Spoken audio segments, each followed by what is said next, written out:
आमदार विलास भुमरे यांनी राज ठाकरे यांनी केलेल्या आरोपांवर स्पष्टीकरण दिलेलं आहे। 20,000 मतदार स्थलांतरित झाले होते। स्थलांतरित मतदारांना परत आणून मतदान केलं। मतदारसंघात फेरमतदान तपासणी करावी, आमदार विलास भुमरे यांनी मनसेला आवाहन केलंय। यांच्याशी संवाद साधलाय आमचे प्रतिनिधी विजय चिडे यांनी। आज मुंबईमध्ये जर पाहिलं तर मनसेचा मेळावा झाला आहे। त्यामध्ये राज ठाकरे यांनी जे आहे ते आता आमदार विलास भुमरे यांच्यावरती आरोप केल्याचा पाहायला मिळाला। त्या ठिकाणी मतदान चोरी कशी होती हे देखील त्यांनी सांगितलं आहे। सत्तेतील जे आहेत ते तोंडाने कबूल करतात असा आरोप जो आहे तो त्यांनी केला आणि व्हिडिओ जो आहे तो यामध्ये दाखवला होता। आपल्यासोबत बोलण्यासाठी स्वतः आमदार विलास भुमरे आहेत। बापू काय सांगा, काय तो प्रकार होता? निवडणूक आली तर कोकणात जाऊन त्या ठिकाणी मतदानाची हक्क बजावला जातो, पण यांनी माझ्या भाषणाचा दर्जा केलेला आहे।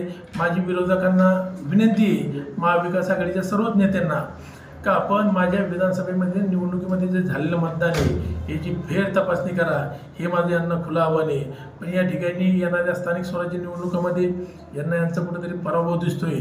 त्या अनुषंगाने हे राजकीय स्टंटबाजी या ठिकाणी करतायत, निवडणूक आयोगावरती ठपका ठेवतात। आज मराठवाड्यामध्ये अतिवृष्टी झाली आहे, त्या ठिकाणी शेतकऱ्याला मदत केली पाहिजे, शेतकऱ्याच्या बांधावरती केलं पाहिजे। तसं न करता हे येणाऱ्या निवडणुकीचा पराभव लक्षात घेता निवडणूक आयोगावर ठपका ठेवताय। कुठं मतदान यादी चुकीची आहे, कुठं मतदान बोगस झालं, असाही कुठलाही प्रकार होत नाही।